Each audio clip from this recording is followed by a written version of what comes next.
Hi guys, this is week 26 Project Life, and this week I am using my Best of This Life crafted kit from Citrus Twist. As usual, I am starting with my photos and I'm just going through the cards and papers that I have left. This is one of several projects that I've made with this kit this month, so I don't have a whole lot of it left, so I'm just seeing what I've got and what works with the colors in my photos this week, which are all sort of quite blue and purple based, so that kind of ends up where I go. I'm having a hard time deciding between this pink floral and the blue floral at the top. Both of them go with my photos, either one goes nicely, and I love both of them, so I'm totally indecisive. I decided just to ignore it for now. I'm going to leave them both there and work out what to do with that title card. Probably at the end of the spread. I'm going to end up putting the rest of the spread together and then decide which one works best with the rest of the spread at that point. So I have used up quite a few of the die cuts from the pack this month. There are still, as you can see, a whole bunch left. So again, this week I'm going to try and use as many as I can, but I'm not going to force them onto my page. The little dot numbers there, 1, 2, 3, gave me a really great idea for journaling this week because I don't actually have a spot for a specific journal card like I sometimes do, but I did kind of want to put a few thoughts onto this page. So I'm going to use the spare space on that 4x6 card. The sentiment didn't really work with my photo, but I loved the tealy color behind it, so I'm going to cover that up with my photo and use the 1, 2, and 3 to create my journaling for the week. Now I'm just decided to get started and I'm going to work on my top photo here. I want to create a cluster of these little sentiments, so I have got one of the chipboard arrows and a couple of these puffy stickers. This all started with one of the die cut pieces, which I don't even end up using because the puffy stickers and the chipboard stickers end up being enough for me, so I'm just working out my placement of them. I don't normally cut into the acetate that the puffy stickers are on, but it actually worked out to be a really good way to place them. Normally I'm just kind of a peel and stick girl, but this worked out much better because I could make sure that they were in the right place and could sit nicely with that chipboard piece. So there's a little hint for you. Instead of using the stamp set that comes in the Life Crafted kit, which I have used several times this month, I decided to pull out the Traveler's Notebook stamp set, which is an add-on in the store this month. It's got some really cute phrases in there and I think they worked nicely with my photos, so I decided to pull that out instead. And I've just stamped one underneath that cluster of stickers using my Moonlight white Brilliance ink, which works really nicely on my photos. If you have trouble stamping on photos, it's possibly to do with the photo paper that you're using. If you get your photos printed through a store, you're possibly not going to be as successful as if you print at home. Print at home photo paper is designed to absorb ink from a printer, which means it also absorbs stamping ink really well as well. So if you do enjoy stamping on photos or want to give that a go, then I suggest printing at home. The paper I use is Canon Photo Glossy 2. And that's exactly what I've done on this photo as well. I've stacked up 3 of those stamps from the stamp set to create a little sentiment, and then just added one of the enamel shape stickers underneath that. And I'm going to repeat the exact same thing on this photo here because I really love how that turned out, and I think when you find a successful sort of clustering recipe, you should stick with it. It helps to reduce the amount of decisions that you have to make on a layout, but it also helps to make the layout a little bit more cohesive. So I'm doing the same thing using that same Moonlight white ink, and I'm going to add a couple of little enamel shapes too. I just couldn't work out which ones to do. The stars kind of made sense to me because it was not nighttime, but very early in the morning. Not that there were any stars out, but I liked the stars instead of the hearts. And I did add 2, so I decided to go back and add a second heart to that first photo of me and Jack as well.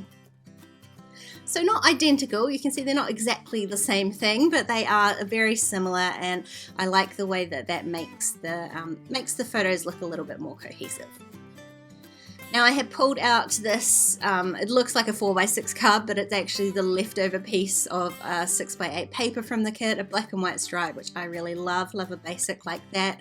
And this die cut, the weekend die cut, I've been waiting to use that since the kit first arrived on my desk. I knew it would be perfect for this photo here, so I have saved it. It just didn't stand out enough on that black and white pattern behind it. That's a really busy pattern, and I just needed something to ground that die cut a little bit more. I liked this teal color, but I didn't have any sort of plain teal papers left over, so I just ended up cutting the bottom off one of the other journaling cards and using that as a little strip behind the die cut, which I really like. It does help it stand out so much more. I toyed with adding some of those enamel stickers as well, but decided just to leave it as is. I don't want to go too sticker crazy this early on. If I need to add any more stickers later, then I will. Now I'm pretty much doing the same thing with this journaling card here. I loved the yellow and I had planned on covering up the sentiment, which didn't really match my photo. But it would mean that my photo would have to be pushed way over against the side of the card, and I didn't like that sort of imbalance. So I decided to just trim the color off the bottom of it, and I stuck that onto a back of some of that pattern paper, and then I can go ahead and embellish it really simply just by using another one of the die cuts. This one was kind of like a tag. It had a wood grain piece on the side, and I've just trimmed that off to make it into a more like a tiny word sticker. And then I'm going to add this little blue floral flower here for no other reason than I want to add a little bit of color onto it. This is just a photo of me and Lil. She's sitting on my lap while I'm trying to work.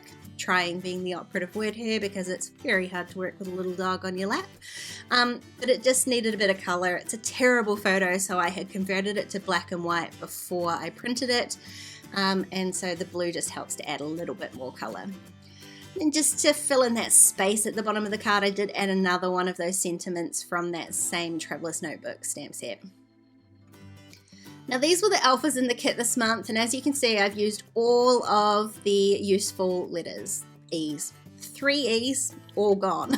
So I'm not sure how I'm going to create a title card at this point, but I did work out that I have enough letters here to spell out happy mail, which is exactly what this photo is of.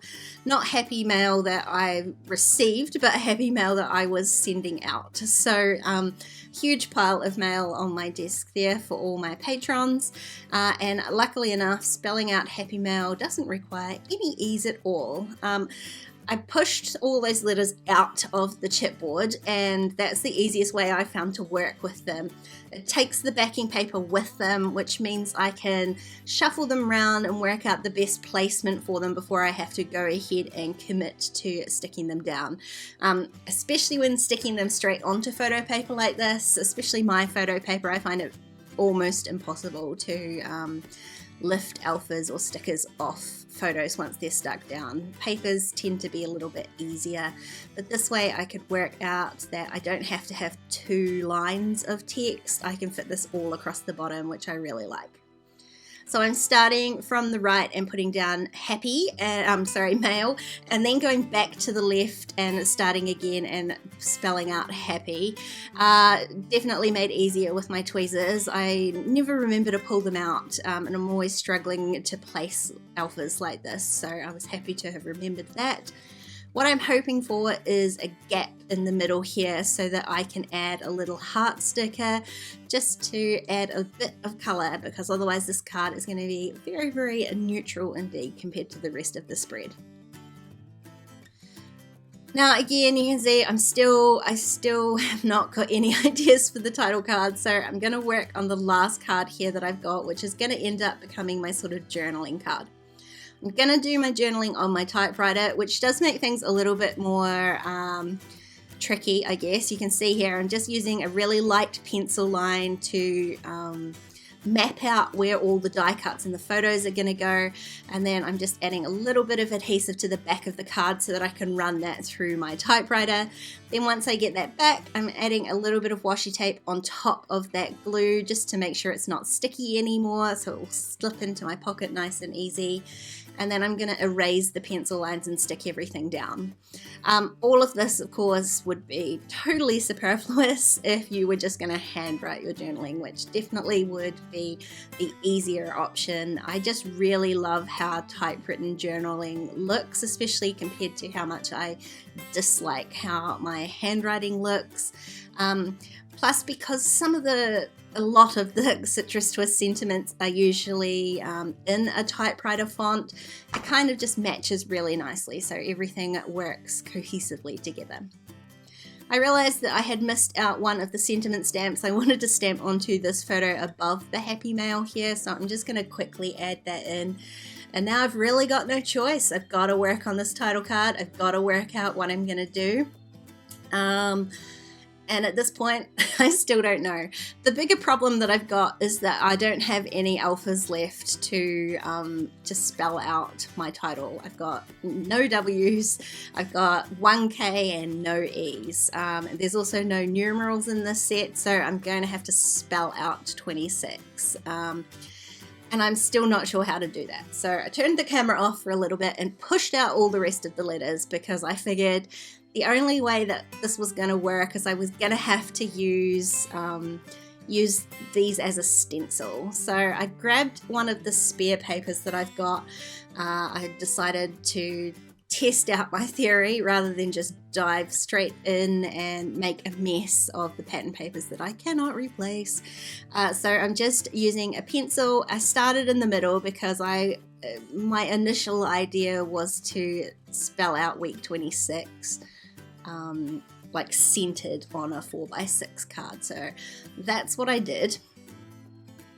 But I didn't love the way that it looked, and it took up a lot of room on that card. So here's where I was very glad for a tiny bit of planning.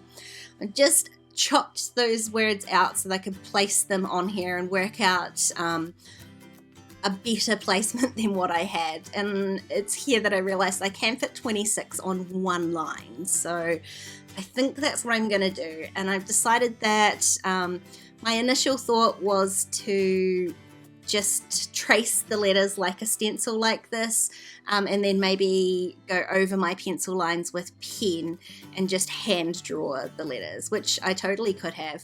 But instead I'm going to do something a little bit extra because I still haven't decided. I know it looks like I've decided which paper I'm going to use, but I still haven't decided which paper I really want to use. And the reality is I want to use both. So that's exactly what I'm going to do. Once I finished tracing all of those letters out, I decided to grab a knife and my cutting mat, and I'm going to cut out the inside of the letters. So it's going to be pretty rough, but I think that's the charm of having a handmade title like this. It's never going to be precise as an alpha or a stamp. So I was going for the theory that rough enough is good enough. So I'm just going to show you here on week because it does take a little bit of time, and I'm not going to make you sit through all of this. So you can see how quickly it is. It is actually really quick to cut out these letters. Not as bad as I thought it was going to be. Just be really careful using a knife and a cutting mat. Make sure you hold the knife correctly and be careful not to put your fingers in front of the blade, most importantly. Once I've trimmed all of that out, I just really lightly erase, being careful not to rip any of those tiny little pieces that are left. And then I'm still going with my outlining theory. I am just outlining really roughly, again, to exaggerate that handmade look, to just make sure it has a little bit of an outline. And then I am going to stick my beautiful blue floral in behind my pink one. So you can see here I've skipped ahead, I finished the whole word, stuck that down. I'm just trimming it so it all fits together. And that is my beautiful handmade title for the week. And although I didn't know where I was going at the start, I really love how this turned out. So all I'm going to add to it is my date stamp. And then to bring in just a tiny touch more color, I am going to add one of the other little epoxy sticker hearts in a bluey green, tealy green into the top, and call that done. So my challenge for you guys is to make a handmade title. It doesn't have to be for a title card, but have a go at it. It's really fun. You don't necessarily have to cut something out, just hand draw it, but try to put a little bit of personality onto your spread. If you enjoyed this video, please give it a thumbs up and don't forget to subscribe to my channel if you haven't already. If you want to keep watching, why not check out my Patreon page because there are even more videos over there. Otherwise, I'll see you guys next time. Bye.